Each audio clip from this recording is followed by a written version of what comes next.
Hello and welcome to this week's installment of the Developer Skill Sprint series, focusing on modernizing your VCL applications with RAD Studio XE7. My name is Brian Alexakis.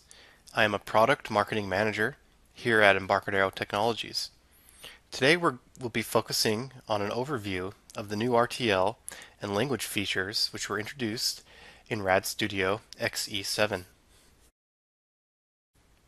We are now in the fourth week of this ongoing Skill Sprint series. Last week we covered the all-new parallel programming library, and next week we will examine how FireDAC and Interbase can add powerful database features to your VCL applications. If you have missed any of the previous skill sprints, I will be linking to the replays and associated blog notes at the end of this presentation. Two very exciting new RTL features introduced with RAD Studio XE7 are jump lists and the parallel programming library. We have already covered these RTL features in previous skill sprints, so we will not be diving into the details of them today. I have blogged about both the taskbar button, jump lists, and gesture inputs, which we featured in week 2, including project files and a replay of the skill sprint. I have also uploaded the demos which we presented last week in the parallel programming library. The replay is not quite ready yet, but we will be adding it to our Skill Sprint YouTube playlist very soon. You can easily extend your existing Windows VCL apps to connected devices, sensors, data, and services using application tethering. You can use runtime library components to give your apps the ability to interact with other apps, either running on the same machine or on another machine. It is also possible to now auto-discover other apps running on the same device or on other connected devices. With app tethering, your application can publish actions, and other applications can remotely invoke those actions. App tethering enables data to be shared between connected apps with either standard data types and also streams. App tethering is now supported over both Bluetooth and Wi-Fi. App tethering was originally introduced in XE6 and had the limitation of only connecting within the same subnet. This can be a problem, however, when, for example, Wi-Fi is on a separate subnet from the wide area network. This is a common situation to have Wi-Fi on one subnet and the desktop app running on a different subnet, and so the companion app could not discover the tethering manager from the VCL desktop computer. But with XE7, you now have the ability to connect apps from different subnets, and this is a great enhancement for enterprise customers who need to connect app tethering outside of the subnet. We will be going into more details for app tethering, including demos, for the last skill sprint of this series. But if you don't want to wait until then, you can actually catch the replays from Code Rage 9, where there are 2 videos featuring app tethering from both the C++ perspective and the Object Pascal perspective, with VCL implementations as well as FireMonkey, and you can follow the links here on the screen. At the end of the presentation, as well as on my blog post notes, I will certainly include links to these videos. In addition to MS XML and ADOM, RAD Studio XE7 now features a new cross-platform XML vendor, OmniXML. OmniXML shows an improvement in performance results over the alternative cross-platform XML vendor Atom. There is also a new system to select XML vendors. MS XML is the default XML vendor, and to choose a different XML vendor, add a reference to the unit of the vendor into the unit where you use the RTL XML features. The Document Object Model, or DOM, is a set of standard interfaces for representing a parsed XML document. And these interfaces are implemented by a number of different third-party vendors, which I just listed. If you don't want to use the default implementation that ships with RAD Studio, you can use the new mechanism to integrate additional XML vendors into the XML framework.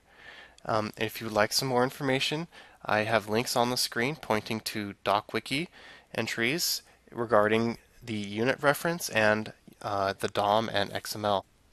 And for a quick demo of how this works, I'm going to turn over the presentation to David I.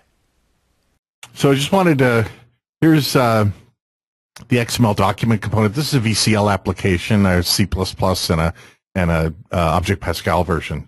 And I've got two combo boxes here, and in the combo box, I've just put some items of different websites that have RSS feeds that I'm interested in. And then I have another combo box, which is the string names for the different DOM vendors. And let me get rid of one. There was a space there, a blank line. So MSXML, OmniXML, and ADOM, or Atom XML version 4. And then on the XML document component, there's a new property DOM vendor, or that property was there, but now there's the choices of MSXML, which is Microsoft's XML parser only on Windows, OmniXML, which is new in XE7, which is cross-platform, and from the past, Atom XML v4 was also cross-platform. If you look in the XE7, what's new, it talks about some of the things that are interesting about OmniXML. It's a little bit faster and does a few more, supports a few more options across platform, but it runs on Windows as well. So what I do is I have these strings in the combo box to choose the different parsers. And then for the code, I just say, okay, given a string, go and see if I can find a registered DOM vendor that's been registered on my machine.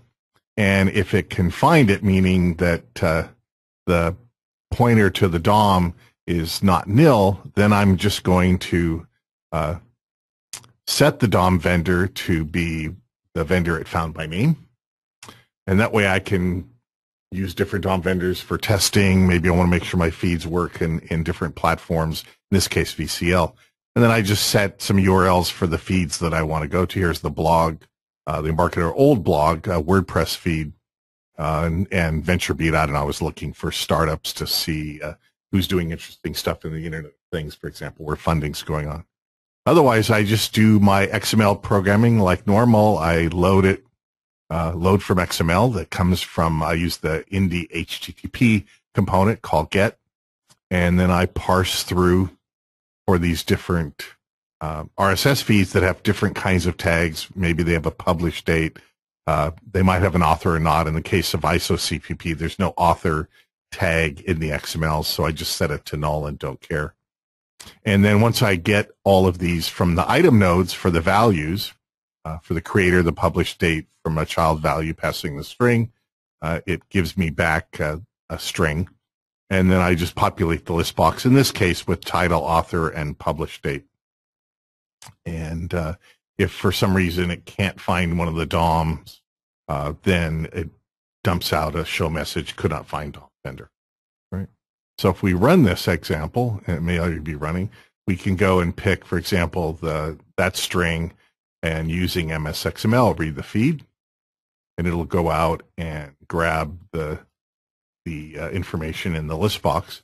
Or I can say, how about OmniXML, and it should end up getting the same results. And it can choose a different blog and go to Atom and hit read, and it gets these things. So it was a nice little test, and I'll give this to Brian to add to zip file of examples. A simple, nice little test of using all three different XML parsers on Windows in the VCL app. And so I just wanted to do a quick demo showing that new feature, in particular using OmniXML. And the way that you get the right includes or header files or units is by selecting each one of these DOM vendors at design time. And then what ends up happening is up above, it brings in the right interface units that are required. So here's the OmniXML DOM unit. For C++, you would include the header files for those. And here's the MSXML DOM. So these units get brought in so that they're there at runtime. The interfaces are there. And again, you need to have the DOMs registered in Windows for them to be found at runtime. So just make sure that you choose all three of these. If you want to use any one of them or all three of them in your app, make sure at design time you select each one of them, or you can go into the user statement and put the interface units for each of the document vendors. Okay. There is a new unit for web encoding and decoding, System.net Encoding. This new RTL feature provides encoding and decoding for base64, HTML, and URL. With XE7, System.net Encoding methods support only Unicode string. So to use the new methods with ANSI string, you must cast your input string and the method result as is displayed on the screen in both Delphi and C++ variants. PCRE 8.35 for Windows has been integrated into XE7. This provides support for Perl-compatible regular expressions. If you would like some more information on how to use PCRE, see the documentation at embt.co/system-regex.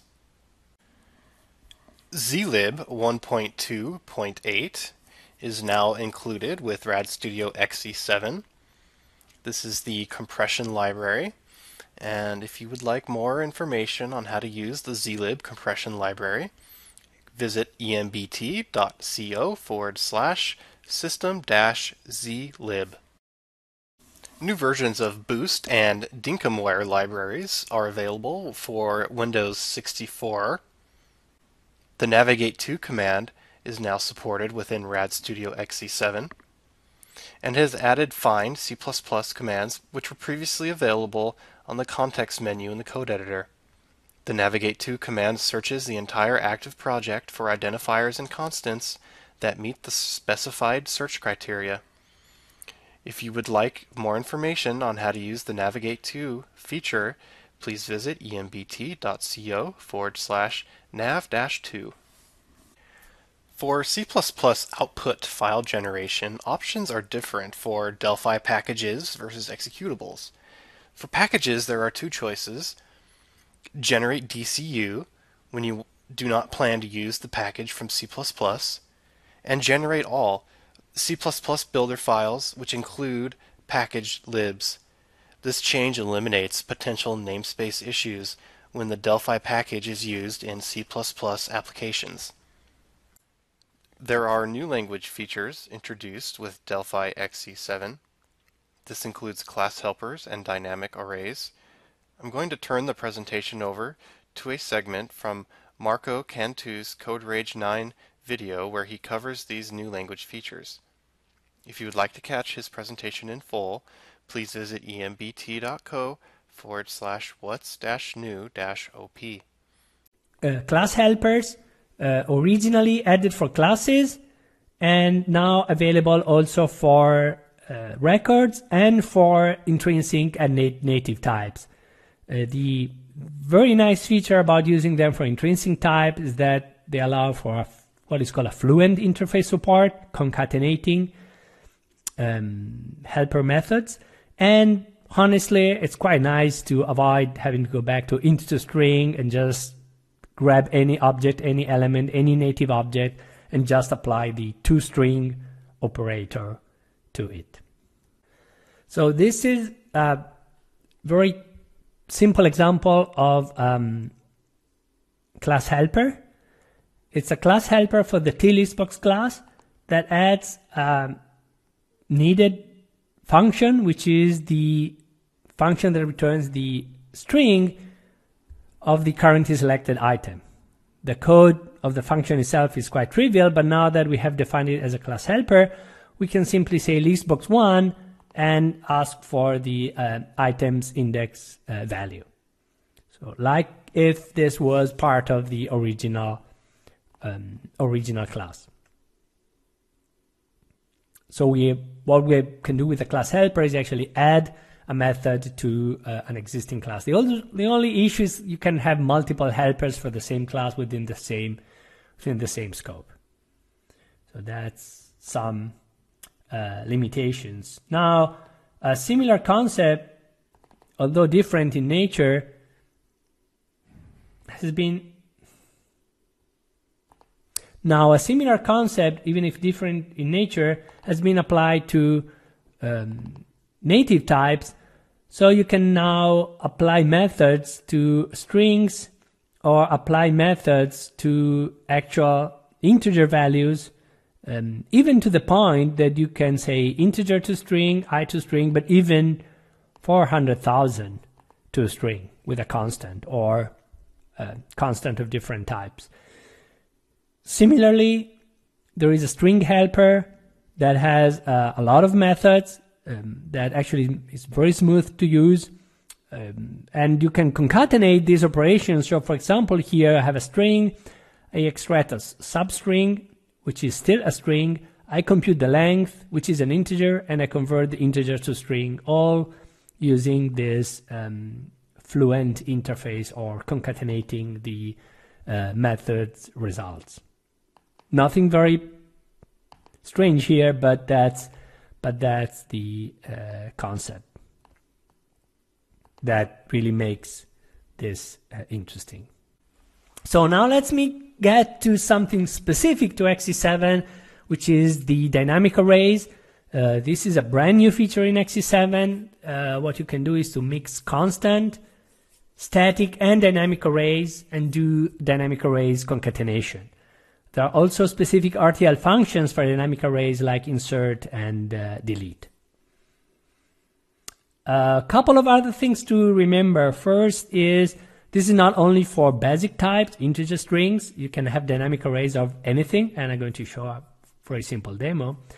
The other thing is that when a dynamic array refers to objects, then remember that unless you are on mobile, those objects are not managed in memory. And so you'll have to get rid of those objects. Dynamic arrays themselves are reference counted and are managed in memory, but not their content, unless the content itself is automatically managed. The other thing you have to keep in mind is that while there is concatenation support for dynamic arrays, I would strongly avoid using dynamic arrays concatenation in something like a closed loop, a long loop, like for 100 items, go through and add this bit to a dynamic array. That's very inefficient because the array memory has to be reallocated likely every time, potentially copying the information back and forth. So this is not as efficient as, for example, a string-based concatenation that can take advantage of a couple of extra low-level tricks. So don't use them for long loops. Just call set length and assign the values directly if you know how many you need. But in many other scenarios, that's a nice technique. So this is a simple dynamic arrays demo. This shows how you can initialize a dynamic array with a list of static values, concatenate dynamic arrays, or mix a dynamic array with a static one in concatenation. So mix static and dynamic values. Of course, you can always navigate through dynamic arrays using for in loop rather than the more traditional for. You can also use the new insert and delete methods to, well, not new, but overloaded, if we can say so, insert and delete operations on dynamic arrays. So you can insert this new item, this new fragment into a dynamic array at this position, or delete one or more items from a dynamic array from starting at a given position, in this case the third element of the array.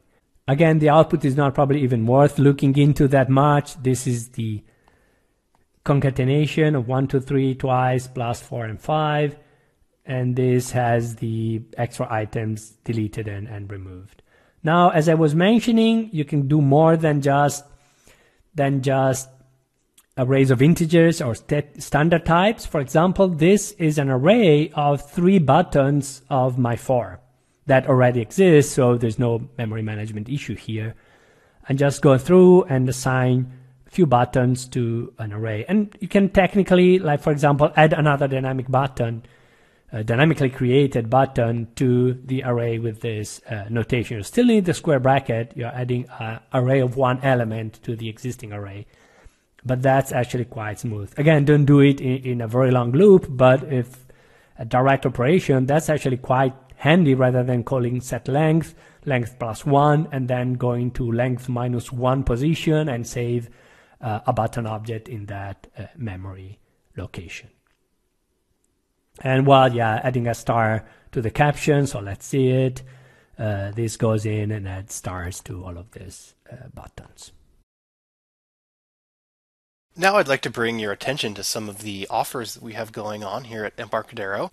You may recognize these offers from previous skill sprints. The good news is we have extended the deadline to the end of the year. Coding in Delphi by Nick Hodges is a free ebook that you can get by activating your trial of RAD Studio XE7. This ebook covers a variety of powerful Delphi programming features and techniques, including generics, interfaces, exception handling, anonymous methods, and much more. With the purchase of RAD Studio XE7, Delphi XE7, or C++ Builder XE7, you can obtain the Object Pascal Handbook by Marco Cantu. This brand new 300-page ebook is a complete guide to the current modern Object Pascal programming language. This new language manual for new and existing Object Pascal developers covers core language features, object-oriented programming, and the latest language features like generics, anonymous methods, and reflection. For more information on all of our current offerings, please visit embarcadero.com/rad offer. So there's a lot of links today. Let's go ahead and go through them. First of all, you can find all of my Skill Sprint blogs on embt.co/blog-com-brian. I will also be including this week's skill sprint within those blog posts, so if you didn't catch a link, you can reference the blog post and find all the links there. If you want to go watch any of the previous skill sprints, you can find them at embt.co/vcl-skill-sprint-YouTube. Here you can find also the app tethering, the unit reference for on the doc wiki, information for the PCRE 8.35 and zlib libraries. If you wanted to follow up on how to use the Navigate 2, the link is there. And as well, if you want to get an overview of all the new XE7 RTL features, they're listed on the doc wiki, and you can find that at embt.co/XE7-RTL. If you'd like to watch Marco Cantu's entire Code Rage 9 video about Object Pascal, you can find that at embt.co/what's-new-op. And lastly, if you want to find the What's New in C++ 11 overview from John Thomas, you can find that at embt.co/cpp-11. Thank you for joining us this week. I would like to remind you that next week we will be covering powerful database access with FireDAC and Interbase. And I will now turn it over to Q&A. I'm joined this morning with David I. Okay, so we have some questions this morning. First of all, if you'd like to get some information on the offers that we currently have here at Embarcadero, you can go to embarcadero.com/rad offer.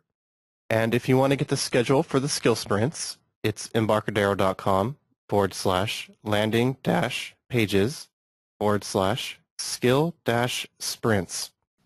Thank you, Pat, for the positive comments about all the new material. And again, if you missed anything or wanted to review anything, just check my blog posts where I will have links and the replays as well. Peter's saying, what's the difference between dynamic arrays and the generic collection? Dynamic arrays are arrays. So, and they look like and feel like arrays. Collections are specific data structures. For example, the list, stack, queue, dictionary, and so on, which is the right way to do things. It's really your choice. If you want to iterate through a collection, then use a generic collection. If you want to do array processing, then use arrays. It's your choice.